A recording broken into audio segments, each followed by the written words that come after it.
성장하지 못하는 사람은 존재로서 죄가 됩니다. 사회의 짐이자 장애물일 뿐입니다. 이런 저는 소속감을 느껴본 적이 없어서요. 마음에 드는 깃발 아래 설 자격이 있다고 느끼는 것도 아니고 응원봉을 들 만큼 좋아하는 것이 있는 것도 아닙니다. 세상이 저를 외면했듯 저도 세상을 외면하고 싶습니다. 사랑도 연대도 막연한 이야기입니다.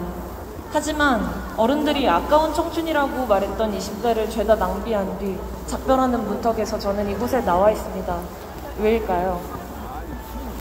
지난날 젊은 애들은 나태해서 국가에게 돈 달라고 요구나 하러 시위 다닌다는 가족의 모욕을 듣고 뛰쳐나와 남태령에서 밤을 보냈습니다.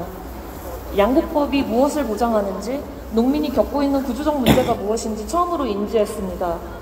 그걸 발단으로 저는 매일 집 밖에 나오게 되었습니다.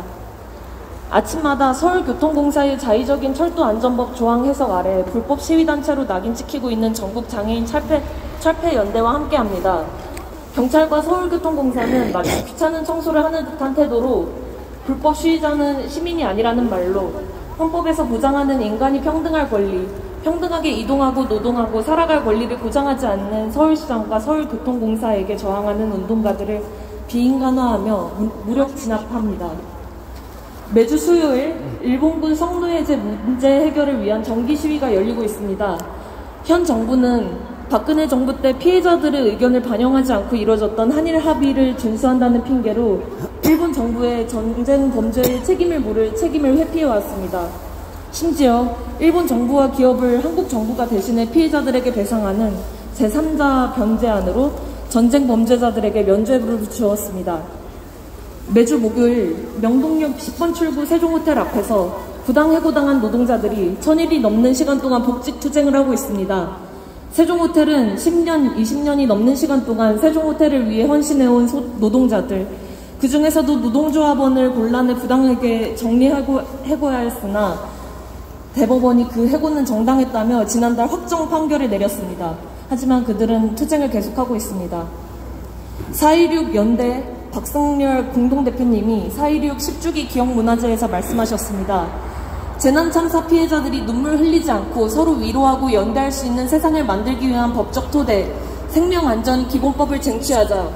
그렇게 말씀하신 것은 제주항공 216편 추락사고가 일어나기 4일 전인 12월 25일의 일이었습니다. 지금도 동덕여대에서는 비상식적인 탄압이 자행되고 있습니다. 동덕여대는 학과 통폐합과 공학전환이라는 중대사안을 학생과 소통하지 않은 채로 일방적 강압적으로 진행했으며 학생들이 요구했던 교내 안전조치를 사망사고가 일어날 때까지 취하지 않았고 터무니없는 금액의 손해배상을 청구해 학생들의 입을 틀어막으려 합니다. 거제통영 고성조선 하청지회는 지금도 노조할 권리를 위해 싸우고 있습니다. 국가가 시민을 위해 존재하지 않는 지금 공권력보다도 든든한 우리의 금속노조, 그 조합원 동지가 국기를 끊고 40일이 넘도록 투쟁하고 있습니다.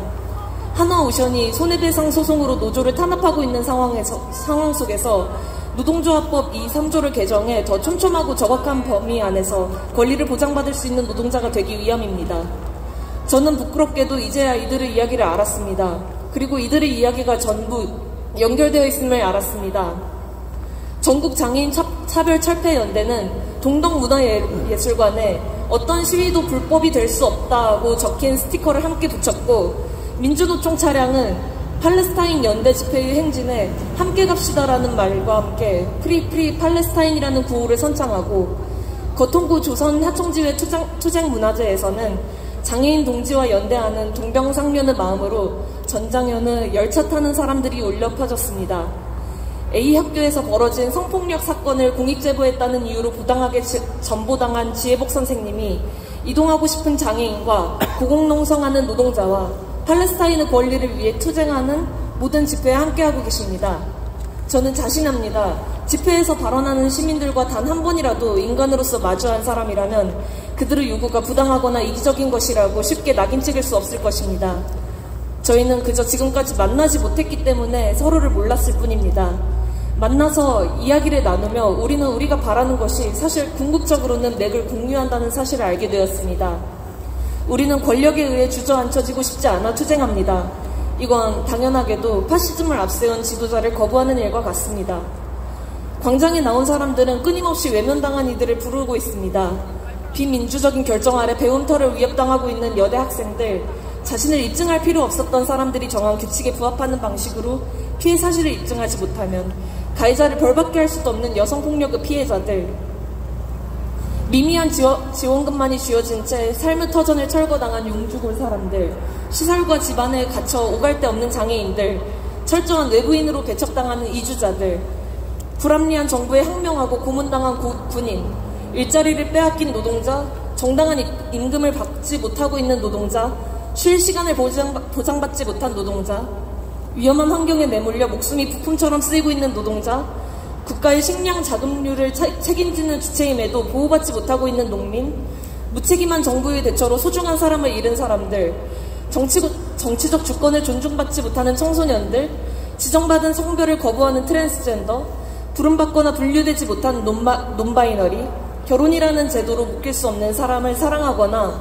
아예 사랑을 하고 싶지 않은 다양한 성적 지향자들, 국제사회의 외면 아래 학살당하고 있는 팔레스타인, 죽어가고 있다고 항의조차 할 수 없는 모든 비인간과 생태계, 이렇게 끊임없이 자신의 존재를 증명해야 하는 사람들, 타자화되고 비인간화된 채로 착취당하는 모든 이가 여기에 있습니다.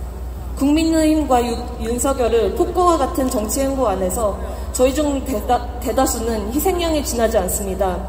없는 사람이 더 잃으며 잃은 사람이 잃은 사람의 멱살을 잡고 콩고물로 주인을 가리기 위해 싸웁니다. 이런 세상은 살아남아도 비참합니다. 죽은 자가 산 자를 구할 수 있는가라는 물음이 우리에게 닥쳐왔죠. 그럴 수 있다고 대답했다면 저는 산 자가 살아갈 자를 구할 수 있다는 말 또한 가능해야 한다고 생각합니다. 저는 죽도록 견디고 흠을 감추고 폭력에 순응하고 자신을 부정하며 살아야 하는 삶 따위 그 누구에게도 물려주고 싶지 않습니다. 매 순간 삶과 투쟁해야 하는 삶 따윈 이곳에서 끊어내고 싶습니다. 모두 더는 투쟁하지 않기 위해 투쟁하고 있습니다. 살고 싶은 삶을 살고 싶습니다. 거리를 가장 먼저 채운 건 저와 제일 닮은 사람들입니다. 민주사회의 시민이라는 이름이 무색하게 우리가 살아가고 있는 곳에서 주권자가 될 수 없었던 우리 모두가 모두의 이야기에 주목해야 할 때입니다. 서로 섞일 수 없이 분리되어 있다고 생각했던 우리가 교집합이나 여집합에서 만났습니다. 각자의 영역만을 지키며 외롭게 투쟁하지 않고 교차되는 길에서 만나 같이 갑니다. 우리는 서로의 일부입니다. 앞서 발언해주신 분이 언급해주신 전태일 열사의 말처럼요. 저는 알바를 구하다 아빠뻘의 남성에게 성희롱을 당한 여성이고 집에만 틀어박혀 있는 동안 몸만 멀쩡한 병신이라고 모욕당한 장애인이고 해외에서 휴게 시간과 최저시급을 보장받지 못하고 취업할 뻔했던 이주 노동자고 2030 여성과 2030 남성 바깥에 있고 싶은 통계 밖의 성소수자고 물류센터에서 일하다 허리뼈에 금이 가서 차라리 쿠팡이라도 가라는 말에 몸서리치는 노동자고 비정규직 경력자를 박대하는 병원의 인력 운영 때문에 역할 업무 밖에 노동을 해야 했던 파견 근로자고 정상성을 강요하는 공간을 견딜 수 없어 도망쳐 나온 학교 밖 청소년이었고 자신의 권리를 스스로 주장할 수 없는 처지였던 가정폭력 피해 아동이었고 반기후적인 세상에 저항해왔지만 집에서는 고기 먹길 강요당하는 채식 지향인이에요. 그러니까 여러분의 일부를 합친 것이 저입니다. 제가 갖고 싶었던 것이 아닌 것들이 가해진 폭력으로, 멸시에 마땅한 편견으로, 꺾을 수 없는 신념으로, 체념하는 습관으로 저를 이루고 있어요. 제 것이라고 부르고 싶지 않은 것들이 제 것이 되어 있기도 하지만 저는 저를 이루고 있는 것들을 미워하고 싶지 않아요.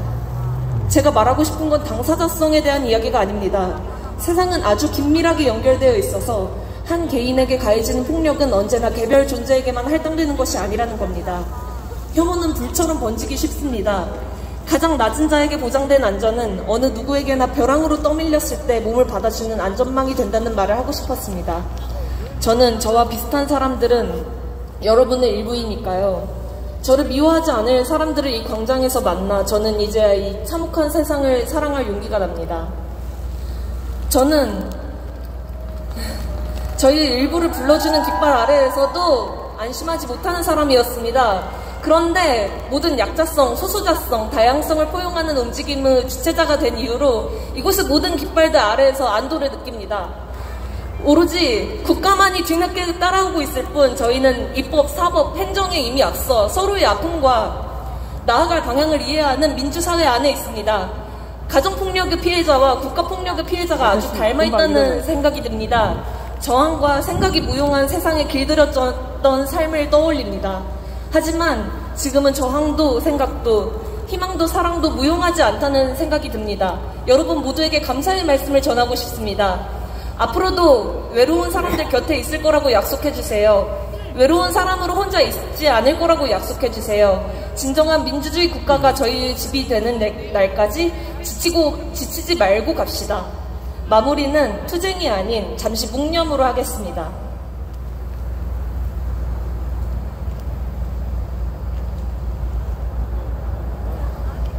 감사합니다.